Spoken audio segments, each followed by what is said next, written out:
Hi yo-yo viewers, subscribe చేసేటప్పుడు అక్కడ ఉండే గంట సింబల్ ను ప్రెస్ చేయడం మర్చిపోవద్దు. అప్పుడే మీకు ఎనీ టైం అప్డేట్స్ నోటిఫికేషన్స్ వచ్చేస్తాయి.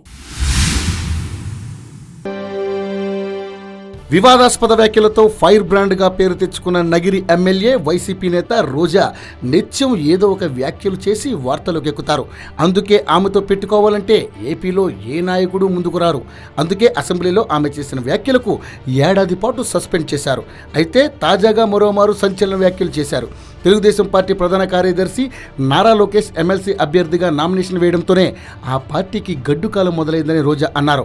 ఈ విషయాన్ని తనకు ఒక జ్యోతిషుడు చెప్పినట్లు రోజా అసెంబ్లీ మీడియా పాయింట్ వద్ద సంచలన వ్యాఖ్యలు చేశారు. నారా లోకేష్ నామినేషన్ అలా వేశాడో లేదో, ఇలా చంద్రబాబుకు ఓటుకు నోటు కేసులో సుప్రీంకోర్టు నుంచి నోటీసులు వచ్చాయని, దీనిని బట్టే టీడీపీకి బ్యాడ్ టైం మొదలైందని అర్థమవుతుందని రోజా అన్నారు. ఏడాది కాలం అసెంబ్లీలో అడుగు పెట్టకుండా రోజా సస్పెన్స్ కు గురైన విషయం తెలిసిందే.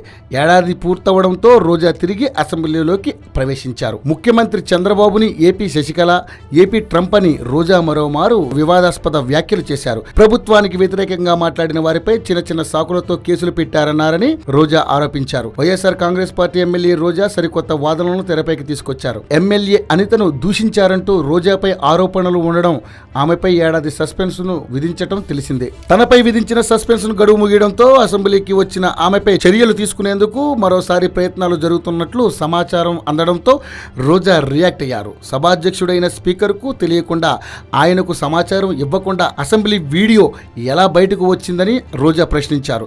తాను క్షమాపణలు చెప్పవలసిన అవసరం ఏముందని ప్రశ్నించారు ఆమె.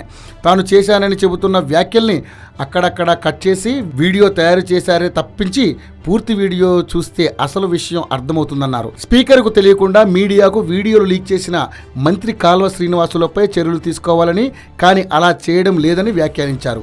తనపై మరోసారి సస్పెన్షన్ విధిస్తే తాను సుప్రీంకోర్టుకు వెళతానని వెల్లడించారు.